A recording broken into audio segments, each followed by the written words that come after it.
dedicated to each and every one of you who appreciate a great glass of wine. You know what I mean? It's Monday. Let's raise a glass to the beginning of another week. It's time to unscrew, uncork, or saber a bottle, and let's begin exploring the wine glass. Today, I sit down with David Parker, founder and CEO of Benchmark Wine Group, located in Napa Valley. Benchmark Wine Group is the leading source of fine and rare wine for wine retailers, restaurants, and collectors around the world. We discuss how to begin collecting wine, some suggestions for not only varietals but regions that will age well and provide the best bang for your buck if you add them to your collection. David also shares his knowledge of the best conditions to store wine to allow them to age properly, and how all wines worthy of collecting do not need to be hundreds of dollars. Hey everybody, I'm Lori Budd, a UC Davis winemaking program, someday service, champagne specialist, and WSET Level 2 graduate. You can find Exploring the Wine Glass on all the socials, as well as your favorite podcast catchers. If you haven't subscribed yet, now's the perfect time to swipe, subscribe, rate, and review. I promise I'll never tell you what to drink, but I'll always share what's in my glass. No.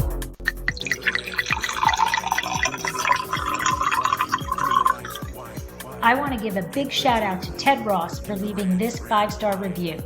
Something new in every glass.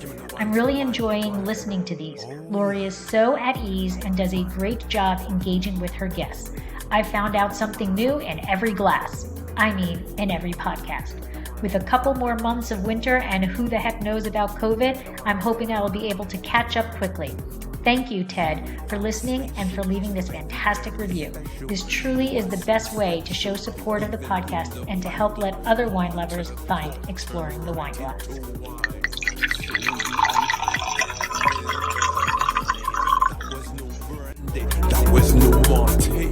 Hey everybody, welcome to another episode of Allure of the Poor, sponsored by Dracaena Wines.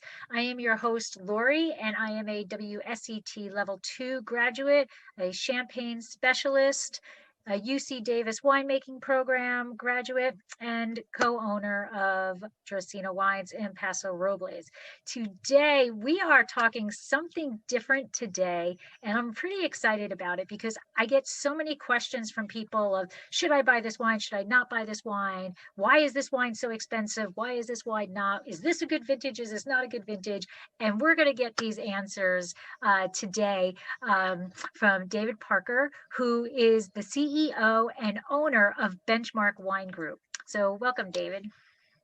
Thank you, Lori. Happy to be here. So my first question is, it's always origin. So just tell me about yourself and how did you get into wine? What made wine be the thing you want to spend your life doing? Well, I got my degree in engineering and computer science, so I was a tech guy, and I moved from the East Coast out to California to work in the Silicon Valley. And out west here, they have a lot of free wine back in those days if you went up and down the valley. So I figured I better learn about wine since I was in California. And worked for several companies, one of which I co-founded, and that became pretty successful. And sort of at that same time went from kind of dreaming, wouldn't it be nice to own a vineyard, to saying, well, hey, I could at least make a down payment on one. And so in 1987, I bought a little piece of land in Geyserville, California, in the Alexander Valley, and had a bunch of really old vines on it. Carignan, Petit Syrah, back in those days weren't worth anything, little Zinfandel.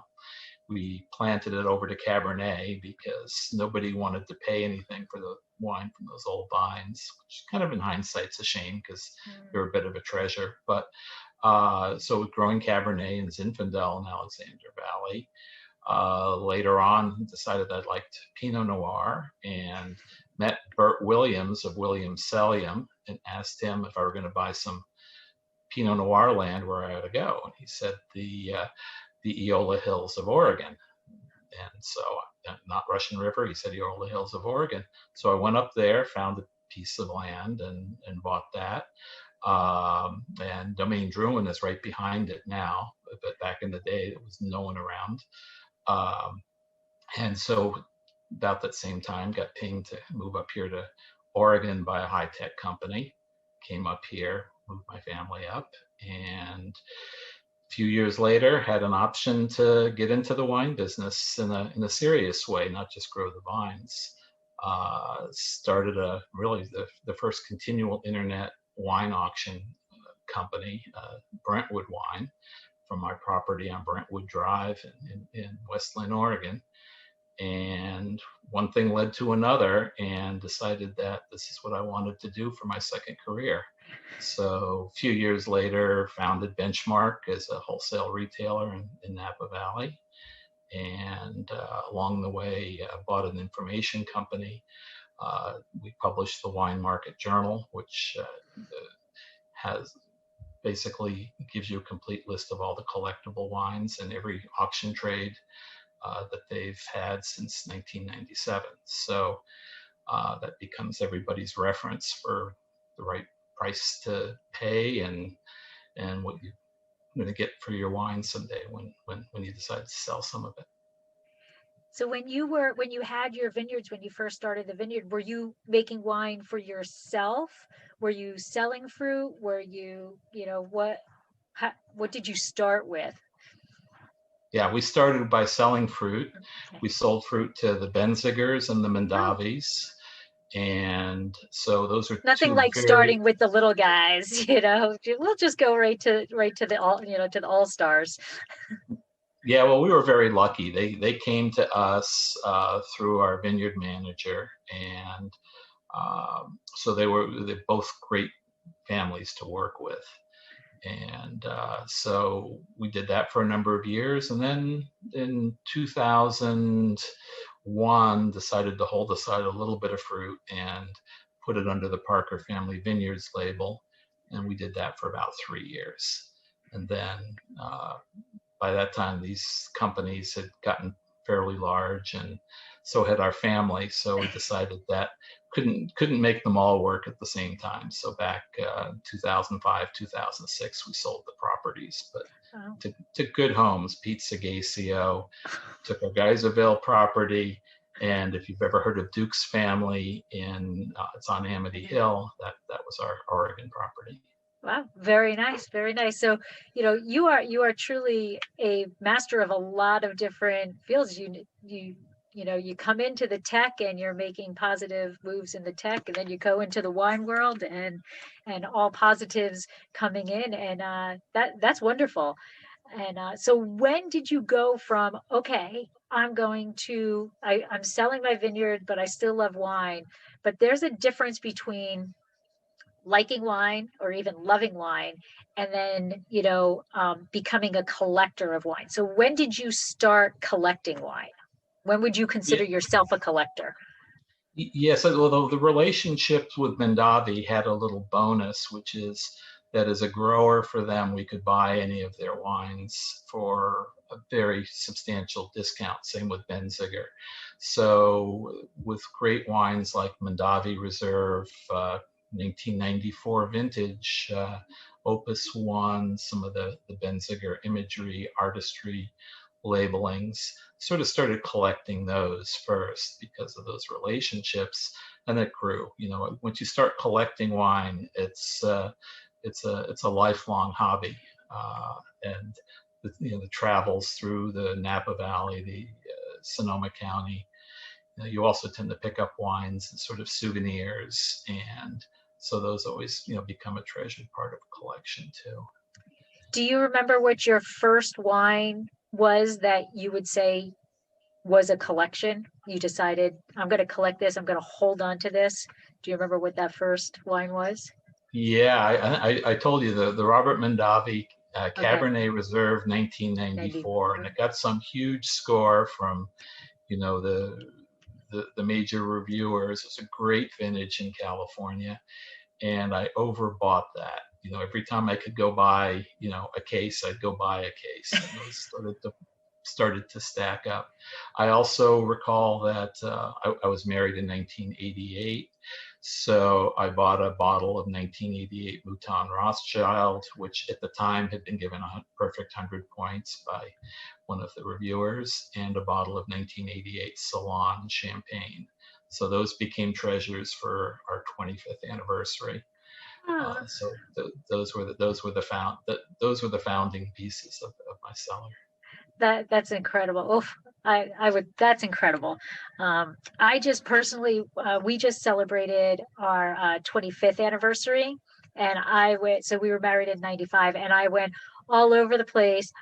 Actually ended up purchasing it from you, but went all over trying to find a 1995 wine that was going to be drinking well now, because I wasn't really collecting it. I was purchasing it. I was purchasing it that you've already collected it for me. That I find it incredible. I would love to find, I was born in 68. I would love to find a 68 and just, a wine that is still tasting amazing now, and do that. And also to find a 70 for my husband. But well, that was a good vintage for port, if you like okay. ports, but we can probably find something for you. All right. So now, with this statistic that like 95% of purchased wine is consumed within 48 hours, probably 24 hours. Okay. What would you say is the difference between a wine connoisseur, a wine lover, versus a wine collector? What teeters you over to say, okay, I'm going to be this patient, and I'm going to wait because I'm going to reap the rewards of patience? Well, I think what tips you over is when you have your first or your second or your third really high quality wine that's been well aged, and you have it at that right moment with the right food, the right company, the right mood. And you'll hear people talk about their epiphany wine. The clouds open up and beams of light come down from heaven, and you hear the angels sing, and everything in the room kind of fades away compared to what's in your glass, and then you're hooked.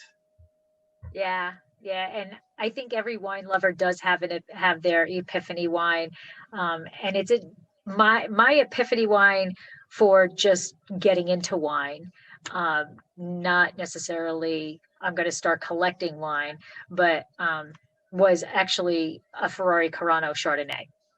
That was the first wine that I was like, oh, this is actually really, really good. And as much as I loved that Chardonnay back then, my palate has changed, and it's not my palate anymore. But the first wine probably that got me hooked on Bordeaux and collecting was actually Clerc Billon. So we were in Bordeaux, and they were our host for my blog that won the award. They were our host, and when I tasted that wine, I was like, "Oh my goodness, oh my goodness!" And then all of the other places that we went to go taste, it was just like one was just as good or better than the next or whatever. But the Clerc Billon is really, really the one that that's the one I really get all giddy about when I can pre-purchase, and then I get even giddier when it comes, when it gets delivered. Yeah, no, that's an excellent wine. The super seconds, the third growths, those hit the sweet spot between affordability, relatively speaking, Right. and drinkability. Right. They might be a tiny notch below the first growths, but the price is half or a third the price. So Right. very good ones to start collections with, actually. So now my next question is the whole going forward with the OTBN, open that bottle night, whatever. How does that correspond to collecting wine, right? They're telling you don't wait for a special occasion, and then you're trying to collect wines. So is there a balance? Is it not even related at all? What do you your Well, yeah, I think when you're collecting, one of the things that's important to do is buy several bottles. If you've liked it in the tasting room, or it's the kind of wine you just know you're going to like, buy a case. Why not splurge? And then when you have those tasting nights, you can pull one of these out and say, well, I haven't tasted this in a couple or 3 years. I wonder what it's like. Share it with your friends or just have it by yourself, but then say, okay, now this is getting better, but maybe I should wait for another 3 years. Or, boy, this is just at the right spot right now. Now I'm going to drink the rest of this over the next year or so. I mean, that's part of the enjoyment of collecting, is sort of seeing that wine evolve and figuring out what the right moment is for you. It might be different for somebody else, and then knowing you still have a whole bunch of enjoyment left in that case. So if somebody wants to become a wine collector, what would be your first recommendation, your first step? How do you tip your toe in there without getting overwhelmed? Because when you look at, and this is like a positive of benchmark, there's so much there. You have such a collection that we can purchase, that if somebody is new to wanting to collect, it's like super overload of how much you can do. So how can somebody start, dip their toe into, your portfolio and feel secure, okay, I'm going to start with this. Do I start with one? Do I start with 10? What would you recommend to start a collection? Well, yeah, I think the first question you want to ask yourself is, why are you collecting? Okay, you might be collecting just to have a good variety of ready to drink wines available to match with food, to take as gifts. If you have guests that come over that like certain things. And so that's a very legitimate reason to start a collection. Likewise, you may be wanting to put wines away for your children or your anniversaries, special events, and you might know what vintages you want, but perhaps not exactly the wine. So understanding what it is you're collecting for is sort of how you start. Then if you're on Benchmark's site, as you know, we've got, last I looked, about 13,000 different wines, and quite a few bottles of each of those. But we have all kinds of filter functions. So you can pick the vintage, you can pick the region that you might like, you can pick your price range, you can pick a critic score range, and you don't necessarily want to pick 100-point wines. They're much more expensive. You get some very great, good drinking wines in the lower 90s too. So you do all of those things, and you'll probably find it's a manageable number. You'll then see a number of different producers, and you can pick a producer maybe that you're familiar with, and then you can bore down, okay, this producer, what are all the wines that are available from this producer in those other parameters that I selected. Then you might find 3 or 4 and you go, aha, I've got to get this one, and maybe I'll get this other vintage too, and compare them, however you want to work it. You can play around, buy a few bottles now, see how you like that, and continue. But again, it all starts with knowing why you're collecting, knowing what you like, invest in the education. And then if you're going to buy very much, you have to have a very good storage facility. That's key too. That doesn't have to be expensive. It can be a locker that you put in your garage. It could be a nice appliance that goes in your kitchen. You can get space at a commercial storage facility, or you can splurge and turn a spare bedroom or the underside of your house into a wine cellar. And I think you had brought up the topic of, you don't want to necessarily go all in a 100-point wine, that it doesn't have to be that. And I think a lot of people have the concept wrong, so that if you're a wine collector, then everyone that's in your cellar is multi-$100 bottles of wine, or more so than that. And so what can you tell them about the pricing of the wines? When's the best time to buy? How do you know, all right, I'm going to pull the trigger? Hmm. Well, you made a comment a little earlier that I thought was very much to the point, which is 95, I've heard 98% of all wine is consumed within 48 hours of being bought. Well, you know what? 98% of the wine in the world is meant to be drunk in the first 48 hours after you bring it back.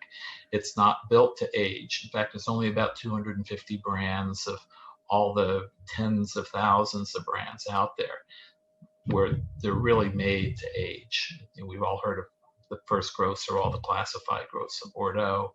You know, we've heard of some of the famous Burgundies, and now there's a tremendous amount of great value coming out of Italy, out of the Rhone, out of even Argentina, and Australia and other regions.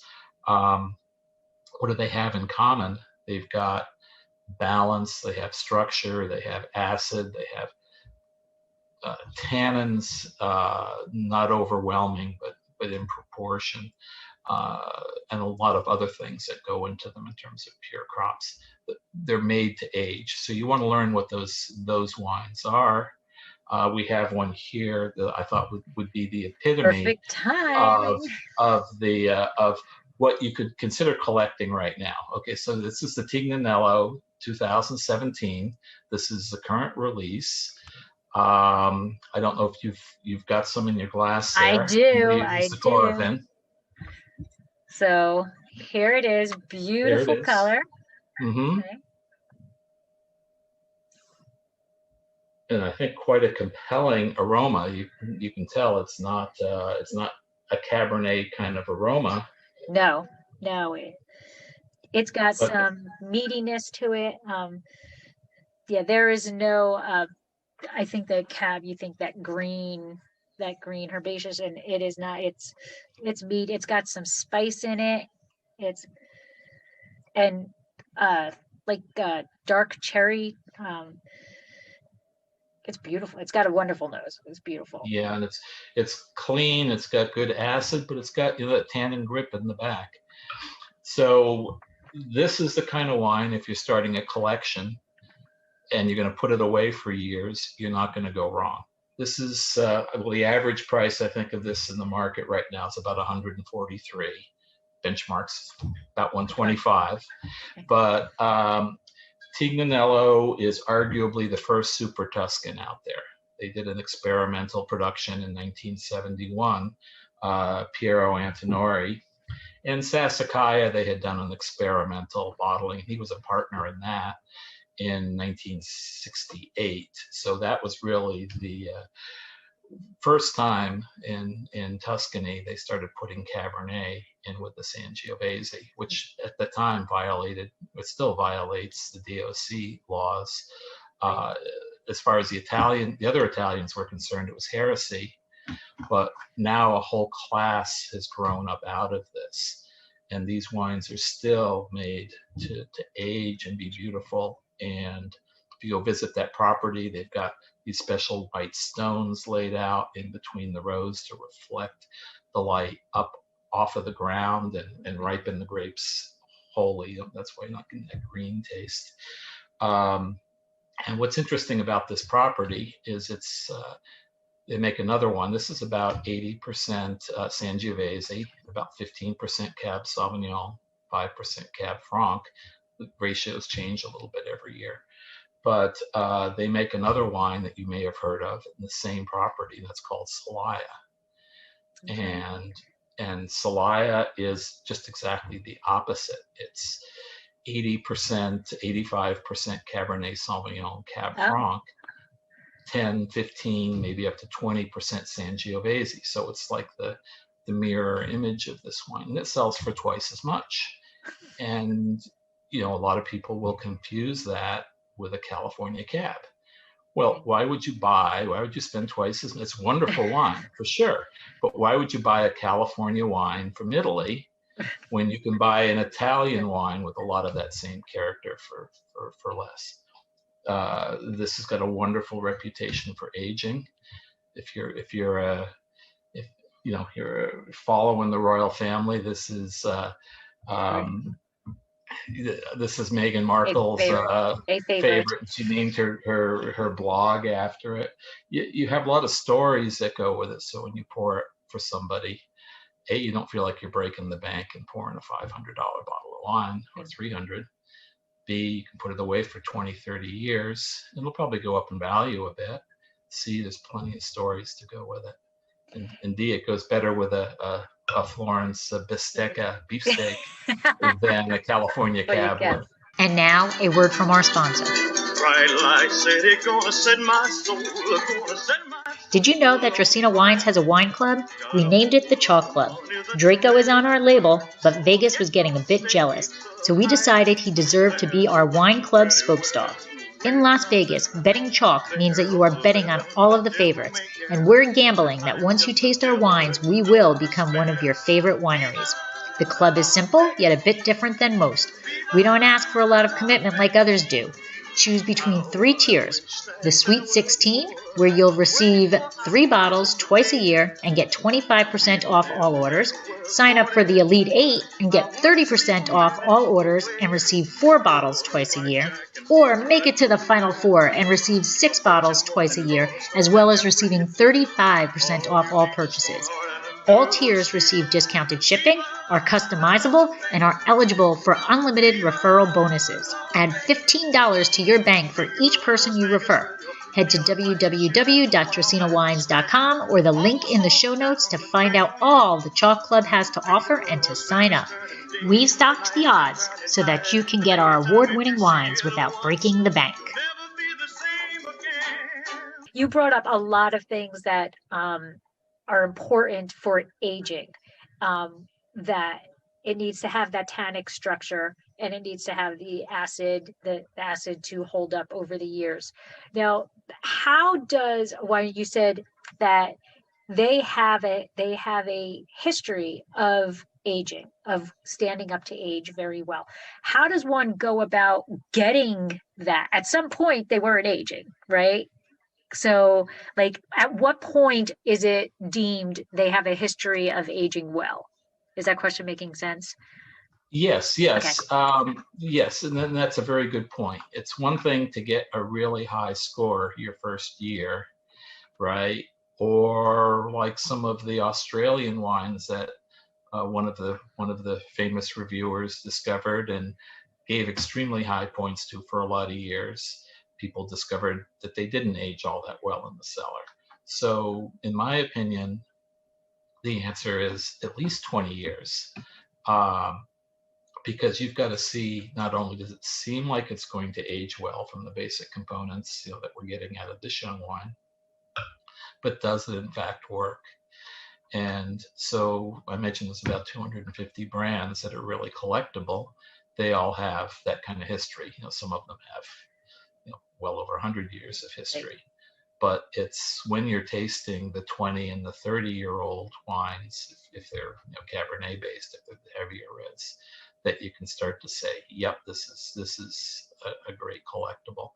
Then you start tasting 3 or 4 vintages in a row, and so people will say if it's a great wine in a weaker vintage, then it really is a great wine. Absolutely. Chateau Latour is a perfect example. Right. It's DRC Latache is a perfect example, and if you can afford that anymore. Right. They're extremely good wines, even in lesser vintages. Right. Yeah. The saying is anybody can make a good wine in a great vintage, but it's those few that can make a great wine in a poor vintage. Mm-hmm. So now going back to this is a 2017. So it's an infant. It's an infant. And one of the things that people always ask is, okay, so I'm collecting this wine, I'm putting it in my cellar. Now I know we're buying more than one bottle, but when do you recommend? So for this one, like, when would you recommend thinking about opening it? And then we're drinking it as an infant. I mean, I'm going to open this and I'm going to drink this weekend, but we're going to decant it to, so can you talk about things that people can do to know maybe when to try it for the first time, and then what things they can do if they are drinking an infant? Sure. Well, there's two answers to that. One, you can trust in the people that make a living at it. The reviewers will all indicate a drinking window, so you can go by that, or you can go by your own palate.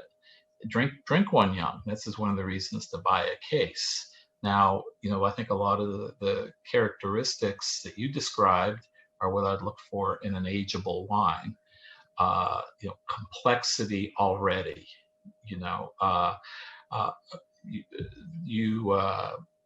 good acid, of course, tannin in balance with the fruit, not overwhelming. These are all good signs of aging. I think one of the things that works to our benefit is winemakers have figured out how to make a wine that will be approachable young. You're probably familiar with tannin chains. This is what comes from the oak and also the stems and the seeds. And they're molecules that are very long. And when the wine is young, it kind of blocks the flavor. And then over time, those break down into short chain tannins and it smooths out, which is one of the delights of aging wine. Well, there are now winemaking methods where they can start that process going so those chains are relatively short in the younger wine. It still allows them to age very well, but it allows them to be approachable at a young age too. And the Italians have actually been doing that longer than anybody, with a lot of their barrel aging in neutral oak when everybody else has got it on stainless steel or has put it in the bottle already.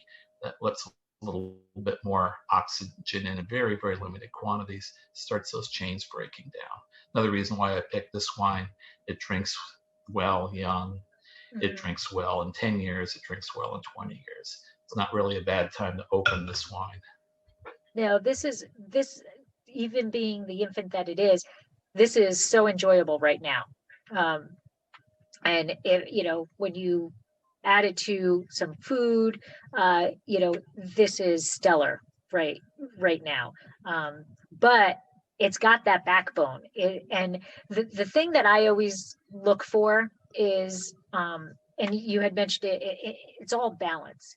So if I'm tasting a wine and all I'm getting is tannin, I'm not so sure that's one I'm going to go for, because I think that like this has fruit, you've got the primary characteristics in it, it's got secondary, and it's got the tertiary is going to come, right? But if you're already tasting, if all you're tasting is tannin, then I don't think it's in balance. And if all you can taste is fruit and there's no body, there's no tannic structure, there's no acid, then it might taste great now, but it's not going to last. It's going to lose it. It's going to lose itself as the years go by. Do you agree with that? I agree with you. I think that there's some variation depending on varietal. Okay. I would say Pinot Noir, for instance, can be approachable young and can age, extraordinarily long periods of time. Now, if you're going to drink a Nebbiolo done in the Barolo style, you probably want to put it away for quite a long time. Right. On the other hand, if you just jump over to the next set of villages and you're in Barbaresco, same varietal, but will be more approachable. Their winemaking style is different. Their vines have been grown in slightly different climate and soils. So I think it varies, but I think more and more, most of the modern winemakers are figuring out how to make their wines approachable young, because the purchase decisions are happening when they're young, right? And they have to make the cash flow. So it's now a good combination of both, in my opinion. So you mentioned a few varieties. What would you, when somebody is looking to collect wine, are there certain varieties that you're like are more susceptible to being a collector's piece versus others? Like, I guess we can do the other way. Are there wine varieties that you're like, all right, that's just not ever meant to be a collectible? So however you want to approach it. Overly oaked Chardonnay is the answer to the second question. That was like tossing you a melon to hit out of the park there. Yeah. Yeah, that was a softball. Yeah. But yeah, I was initially going to be almost equally flippant and say, well, reds are for collecting and whites are for drinking. But that's not perfectly true. And Chardonnay, as made by the Burgundians, can be one of the great long aging wines. I would say that there's some of that going on in Oregon also. I think there's some fantastic Chardonnays that are going to be great collectibles. And there's some great ones that come out of California too, but they do some special things. In general, you want to collect the reds because it's harder to damage reds if you're not storing them absolutely perfectly. You want to store them absolutely perfectly. 55 degrees, 70-ish% relative humidity, not more humid, or the labels will get moldy, not less humid, or the corks will dry out. But I think the clear varietals that have a long track record are, of course, the Bordeaux varietals, Cabernet and Merlot mostly. And no, Merlot is not a bad wine. In fact, it's a fantastic wine. Chateau Petrus, one of the most expensive wines in the world, and Chateau Le Pen, which is even more expensive, are mostly Merlot. But then the Burgundian varietals have been the new darlings of collectors and have really seen huge appreciation. I mean, Bordeaux's, first growth Bordeaux's have had their run for 150 years. The Burgundies are much more recent. They've gone up by over a factor of 3.5, just in the last 12, 14 years. So fantastic collectible. Nebbiolo is one of my personal favorites. Love Nebbiolo. Barolo and Barbaresco. I mean, my favorite Barolo right now is a 1968. Hey. Yeah, 64 is great also, 61. But so they can clearly age. And then the Rhone varietals. I think, whether you like Syrah with a little Grenache in it, which would be the Northern Rhone, or Grenache with a little Syrah in it, which would be the Southern Rhone, Châteauneuf-du-Pape. Those all have incredible characteristics. I like Riojas. They seem to be coming up more now. And they seem to be, I don't want to say proving themselves, because I think they're wonderful and they've been wonderful, but you hear more of Riojas in terms of collecting and aging more recently in the past few years. Spain has really, really come up, and the Tempranillo grape, like the Nebbiolo grape and the Pinot Noir grape, develops a tremendous amount of complexity over time. Certainly Bordeaux and Merlot and Grenache and Syrah do too, but in a different way. And then you've got both the Rioja area and the Ribera Douro areas, and those wines have the complexity, have the excitement to be the kind of thing you want to put away. Another area that people are just becoming aware of is Sicily, especially from Mount Etna. And there's fantastic whites, there's fantastic reds that come from there, fantastic soils. You can find a spot that's just the right altitude, at least until Mount Etna does its thing again. But we'll hope that that's a while out. While away. But yeah, and now a lot of the Malbecs coming out of Argentina are just unbelievable, and Chile's got some great wines too. So half the excitement, and let's not forget Australia. The Shiraz, the Syrahs. But that's half the reason to collect is to learn about these things. Regions. Every bottle could be, an aha bottle or another epiphany wine. You're always hunting for that.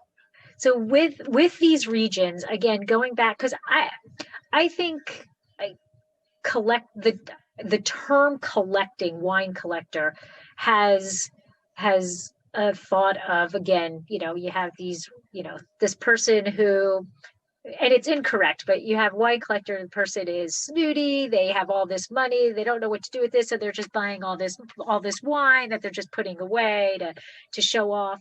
And that's incorrect. And so at Benchmark, they can go in, and there's a wide range of prices that you offer. But if somebody wants to get in and kind of a sneak attack to collecting, what region do you think is probably the biggest bang for the buck in today's, on your site, or in today's world? What biggest bang for buck? Well, that's a ever-changing question, right?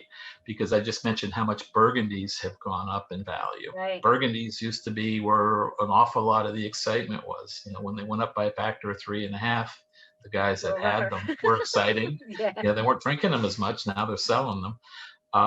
But I think there's another reason I picked this wine. I think part of the answer is in your glass. I think there's tremendous excitement throughout Italy, from Tuscany, where this came from, into the Piedmont, where Barolo and Barbaresco is, down to Sicily, and everywhere in between. Somebody told me that Italy has got a larger portion of its land planted to grapes than any other country in the world. I'm not sure, if that's exactly true, especially if you take some of the little tiny countries, but it's pretty close. And so they have both the experience, the range, and the prices are, with a few exceptions, are not crazy. And they're appreciating quite quickly right now, if we look at the market. The other area, interestingly enough, is back in California, or the West Coast. For a long time, all the so-called cult cabs sort of monopolized everybody's time, and people to some degree lost sight of the classic producers, the ones that go back decades and decades, and they're still being produced, and they've certainly got the winemaking expertise in the land, but they were not quite in everybody's spotlight. I think they're back now. And if you look, you can find very reasonably priced California wines, 20 or 30 years old, and they're exceptional. Not quite that old, coming out of Washington State or Oregon yet, but there's certainly a history of winemaking there that goes back, at least into the 70s, and that's long enough to age well. But I can almost pick any country in the world and say there's excitement here. Go to Portugal. You may not like ports, but drink some of the dry wines. Those are exciting. Drink some of the whites out of Spain. Those are exciting. I don't know if they have a history of aging yet, but taste everything. Variety's the spice of life. But having said that, 60% of the collectible wines are, maybe 70, are Bordeaux, Burgundy, California Cab. And then everything else is that last 20, 25%. But that's growing. The everything else is growing. It's growing. Yeah. And now we have vintage charts, right? They've done the studies and the vintage charts. How reliable do you feel those vintage charts are? I mean, and do they, how direct of a relationship is it to, if they say, okay, so 16 is supposed to be a stellar vintage for like so many areas, right? So is that going to directly correlate to how much more this is going to cost if you want to collect it? And should I be buying it now so that I'm saving money down the road? Okay, well, that's two questions. Yes. That's three questions, actually. Let me see if I can get all three of them. So how reliable are the vintage charts? I think that's like if you look at stocks, somebody's saying this category of stocks, whether it's utilities or retailers or healthcare or whatever, are primed to do well. not to say that every one of them is going to be good, right? It's sort of a general guideline. And you can kind of verify that by comparing the vintage charts from different reviewers. You'll find, relatively speaking, similar agreement. And it's got to ripen fully without being too hot. Virtually anywhere to be a good vintage. But there are going to be people that make mistakes in good vintages, and because there's so many different components, both in the vineyard and in the winery, or do very well in what are thought of as the weaker vintages. So they're always going to be, and sometimes that's where bargains are. An example, 1961, okay? Palmer, Margaux, first growth, didn't do very well. Palmer, a third growth, did phenomenally, and a 61 Palmer is one of the great collectibles of the world. Palmers are always, a third the price of Margaux, except in 61. So you've got to get to know the wines, in my opinion. I think you can judge from a value standpoint or appreciation standpoint based on the reputation of the producer plus the reputation of the vintage, and then look at the scores too. I hate to say it all depends on a few people's palates and what number on a 100-point scale they give a wine, but they take a lot of pride in being relatively correct, and an awful lot of people, when they're making purchase decisions, follow that guidance. So, would I ever buy a wine that was 90 points and believe it's going to appreciate in value? I'd have to know the specifics of the producer pretty darn well. I'd have to understand why it was given on the low end of a collectible score. I mean, you're usually looking for something like 93, 94 points or up to sort of be a confirmation that this is probably going to be a solid wine if you put it away. And so part of collecting is, having fun, legitimately fun, just I'm going to buy this, I'm going to buy this, I'm going to buy this. But there's, I guess if you're planning to buy wine for you not to consume, but to have a collection that you ultimately have a collection that could then potentially give you money back as an investment, what makes a balanced collection? Or are most people selling their collection single bottle? Well, not single bottle, but you know what I mean? Like this bottle, or is it better to sell as a collection? So. Yeah, that's a good question. And we're probably the country's largest buyer of private wine collections. So we're always thinking about this. We prefer, and we're very happy when we see a mixed collection, number of different regions, producers, and vintages. We view that as a well-balanced collection. And what we're thinking about is, what was the person's intent in putting this collection together? We're usually happier if we can kind of see through to this person put this collection together to reflect their personality and their broad interest in wine. Of course, that makes it very interesting when we can offer that out to our customers in one of our daily offerings. There's a wide variety of things to choose, and you can almost see the personality of the collector is reflected in the wines that are there. Now, having said that, the people that are collecting as investments, they tend to collect a few cases each, solid cases. They will leave them if they're European, if they're in wooden cases, they'll leave them in the wooden boxes. Quite often they'll even leave them in the cardboard boxes if that's the way they're packaged.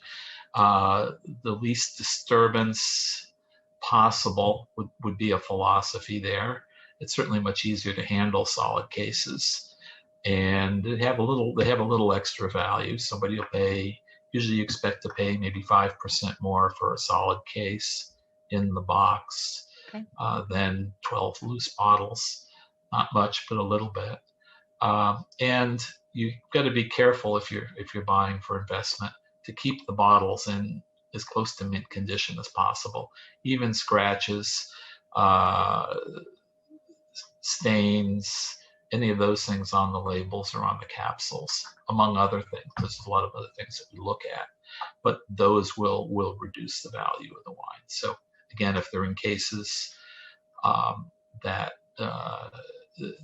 carries a little extra value for the person that knows enough about wine to truly be buying for investment. And that's a very tiny number of people. Right. I think you should collect for enjoyment first. Right. My husband always says, one of my prized non-wine possessions is I have a baseball that is signed by every 86 Met. Yeah. That thing is probably worth a lot of money. And I keep saying to my husband, this is a lot of money. This is a lot of money. And he's like, who are you kidding? You're never going to sell it. So it's worth nothing, you know? So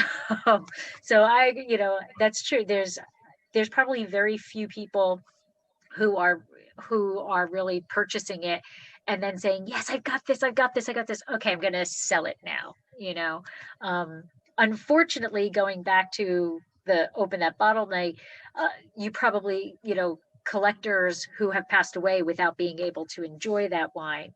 And so that goes back to proper storage. So as benchmark, if I've got a collection and I want to sell you my collection, what do I need to prove to you in order for you to know, yeah, you're gonna put Benchmark's name onto my collection?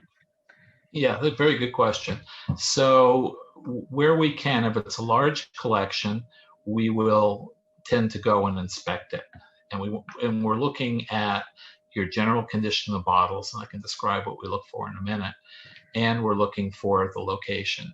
Now, we also have a large number of commercial storage facilities that are asked by the people that store wine in there, where can I go? And they'll refer them. And we know those storage locations. Quite often, if we can't take a trip out, sometimes we'll do a video inspection where just via FaceTime or Zoom, we're looking at bottles. And the purpose there is not to replace an in-person inspection, but to get a general feel for how well were these bottles stored. And by looking at a number of them, you get a good idea in a hurry. What we do to really make sure that every bottle that we take and we sell, how do we assure that is doing a physical inspection. I have another bottle here, and since we opened our Tignanellos, I'll use this other one. And you can tell my lighting is pretty bad here. It's hard to see. But things that we're looking for, first we're looking for no stains on the label, perfectly clean label. We are looking for a perfectly square cork. This isn't bulging out. This isn't sucked in. Okay, those both indicate temperature changes. We're looking for a fill, unless it's about 30-year-old or older, that fill should still be up in the neck. By about 30 years, it might be right at base neck.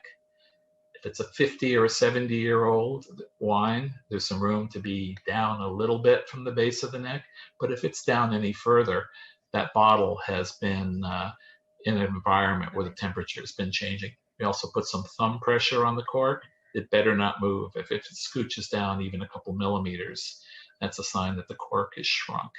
Now, by looking at every wine in the collection, we pretty much understand the conditions under which the collection was put together and stored. And we also will get purchase records and that's something else you should do if you're investing or you're buying for investment. Save all your purchase records, the provenance.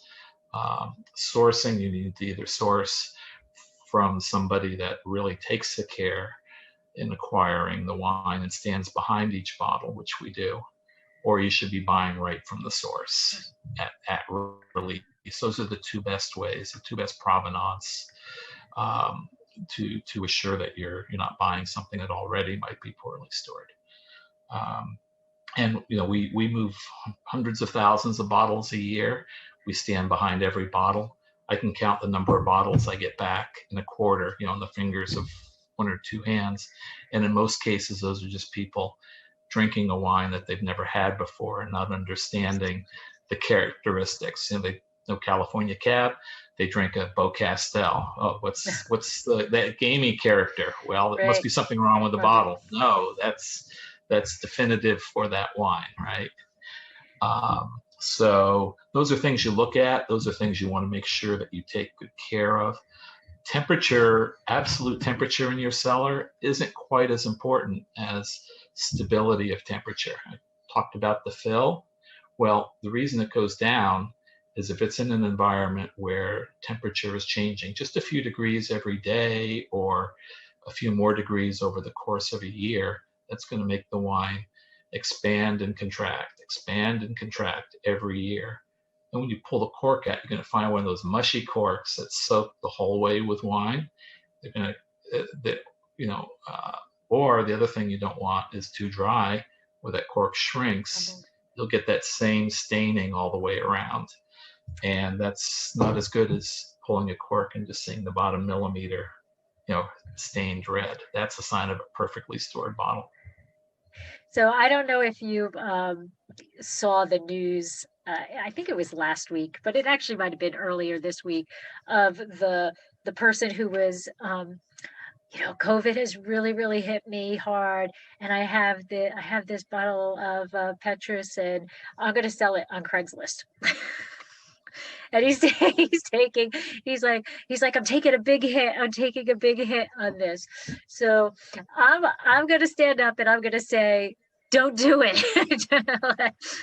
Craigslist is probably not the best place to be doing that, where you can see how much effort Benchmark puts into making sure that what you're purchasing is quality and has been held at a positive environment.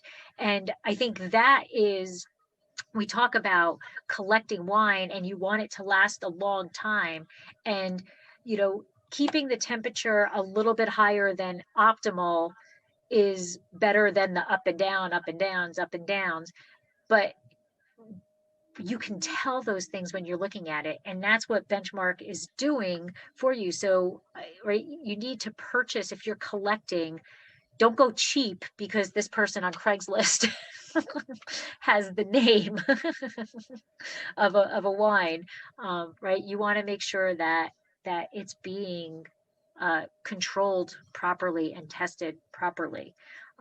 Now, at Benchmark, you're purchasing wines directly from the wineries themselves, from the co-ops and all that, but then you're also purchasing from collectors.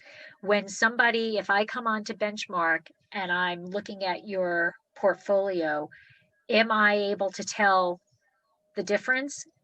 And I honestly think that at Benchmark, it's really not that big of a difference because you are so,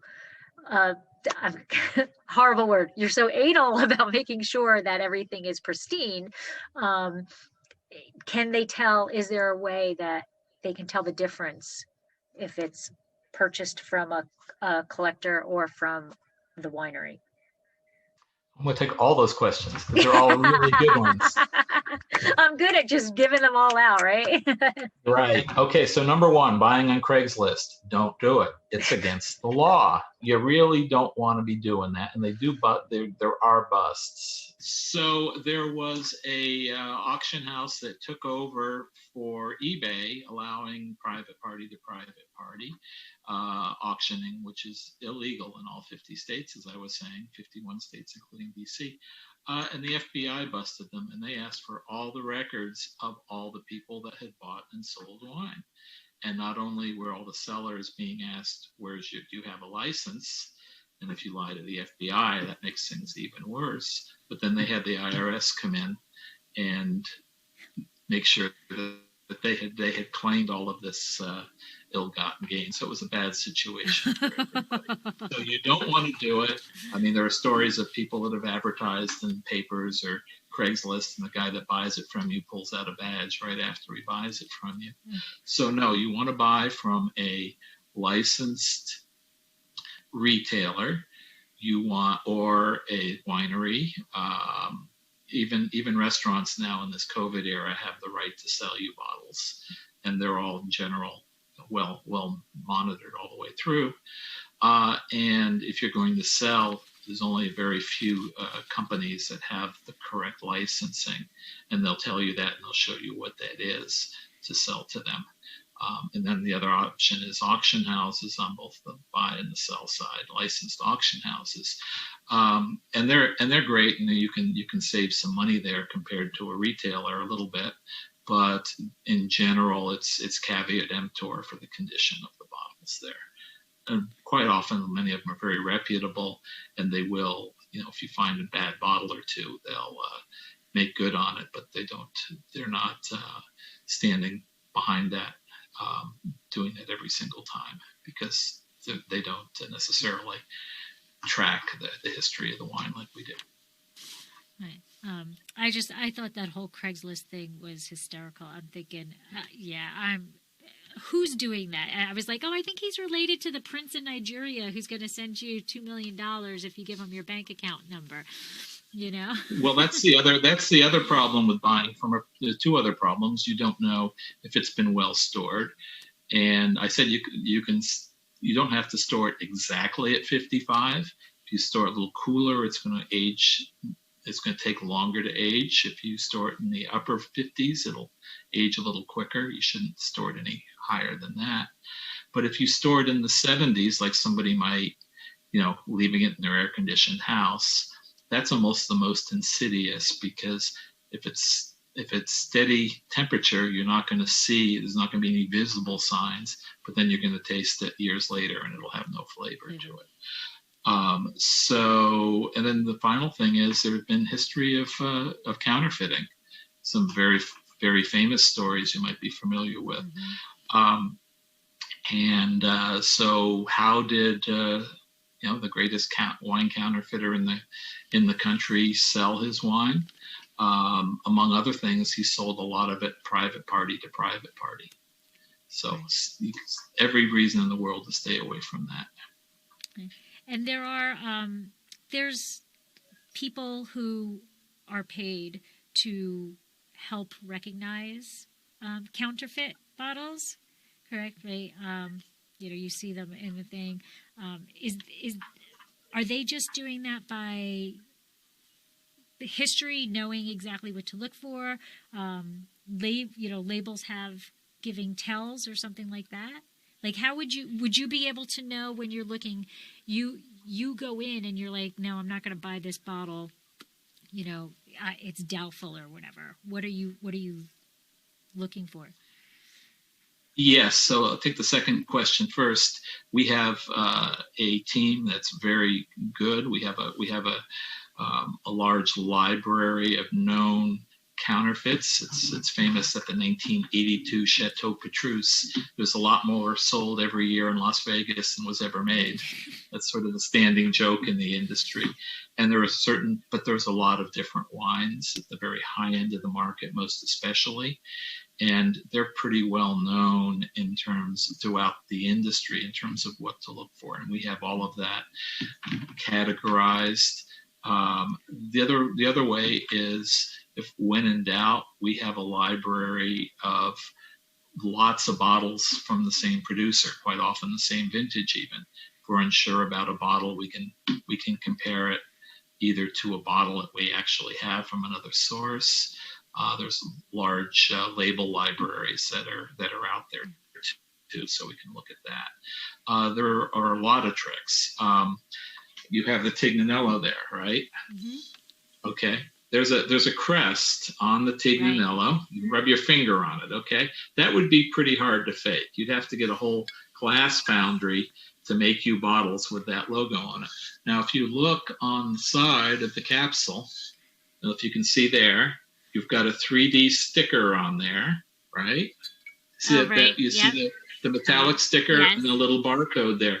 These are all more recent elements of making wines harder to counterfeit. But then there are a lot of simple things. If you run your finger up and down that label, you're going to notice it's raised. That's not just laser printed on a flat piece of paper. That's raised. And you can take an eye loop, jeweler's loop, and you can look down at any of these logos. This is printed. This is not coming off of a laser printer. So this will not be pixelated. You would not see little tiny dots if you looked at that with a loupe, which is what you would see if it was done on a laser printer. But this is lithograph, and it's all smooth. So those are just a few of the tricks, but we know most of them. But there are people that are certified. There's one gentleman that is probably the nation's expert at authenticating wines, and we work very closely with him. He's a partner of ours, and so if we've got questions about something very esoteric, he's our first person to go to. And the wineries themselves, whether they're in Europe or in the United States, they want to make sure there's nothing non-authentic going around, and so they field inquiries too. And that's how this counterfeiter was busted. He started selling wines that had vintages before that winery started to even make those wines. Yeah. You've probably read the book and watched the movie. Sour Grapes is a great movie on Netflix if you want to see the story. But yeah, got a little too greedy and didn't do enough research. That's right. Got a little too self-confident, I suppose. Right. So if somebody wants to find their way to Benchmark to start their collection, where can, what is your website? I know you have a newsletter type thing where you send out, kind of specials of this day or that day. So can you talk about how they can sign up for that and how they can follow where you are and know what great deals to buy? Okay, yes. Our website is www.benchmarkwine, all run together, benchmarkwine.com. And right there, when you first land on that site, if you want, it'll ask you if you'd like to sign up for the newsletter. You can go in and you can say what newsletter you'd like to be on, because we have one for all our new collections that come in, and we're getting in new collections every day. So you can sign almost every day, and you can sign up for that. Or you can sign up for either regional specific, if you only like California cabs, let's say, or you only like Italian wines, you can sign up for special groups just to get those. Or if you don't want something hitting your email box, every day, you can sign up for a once a week summary of what we've done. Or you can just visit the site. You don't have to sign up for the mailing list. But signing up for the mailing list is a great way to see everything that we do. The team does a great job of making it very easy to scan through a whole lot of wine, because every day we have a whole lot coming in to find exactly what you're looking for. And can you just talk a little bit about your Raid Your Cellar program that you do? Because I love it, and I think that it's extremely educational, and it's free. So. Well, and it's coming on in 55 minutes. That's what this bottle is waiting for, actually. Okay. Yes, Raid Your Cellar is a not quite virtual tasting, a virtual tasting and participation and education. And we have different formats, different weeks. We had a professional basketball player and baseball player on last week, which you might have seen. Usually they're hosted. I spoke to him. We followed him a lot. We lived in Memphis when he was playing in Memphis, so it was fascinating. And as you know, most of them are hosted by usually a master sommelier. We've had MWs, we've had sommeliers at other levels. Sometimes we'll do a joint tasting where it will be theme-based, and you just raid your own cellar. And we had one with champagne with the entire board of directors for the United Sommelier Foundation, which is a charity that we support among several others. So we'll rotate around. Sometimes we have a particular winery that comes on. We're having Colgan Cellars coming up fairly soon. Vine Hill Ranch is tonight. So great way to either learn about a cellar that you don't know about or one that you've always heard about and kind of dreamed of. We've had Vegas Cecilia on for the real collectors that know that one. So we tend to rotate the themes, but they're almost all Thursday night, 5 o'clock Pacific, 8 o'clock Eastern, and we're pretty much doing every Thursday now. Not always continual, but you can go to benchmarkwine.com. There's a link right there for Raid Your Cellar.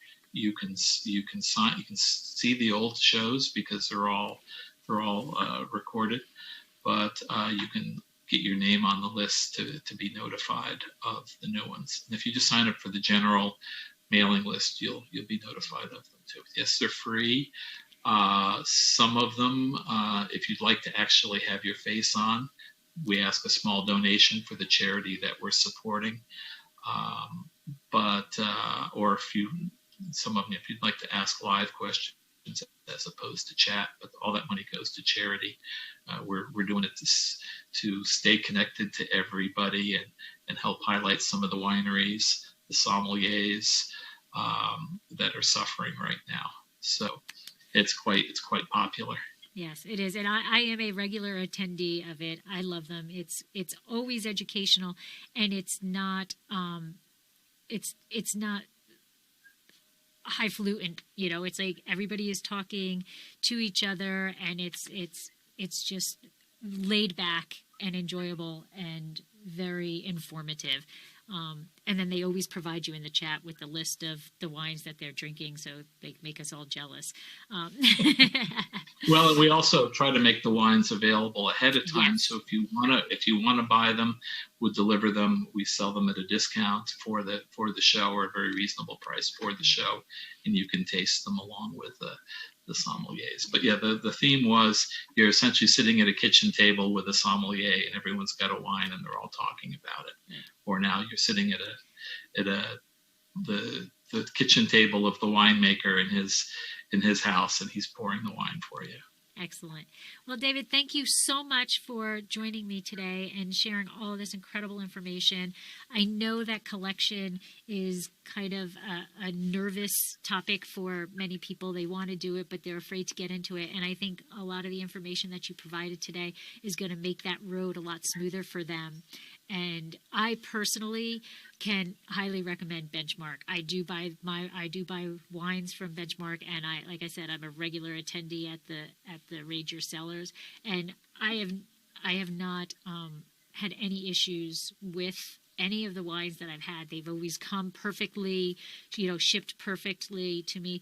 The confirmation process, the tracking numbers, all of that is always, you get all of that, so you know when it's coming.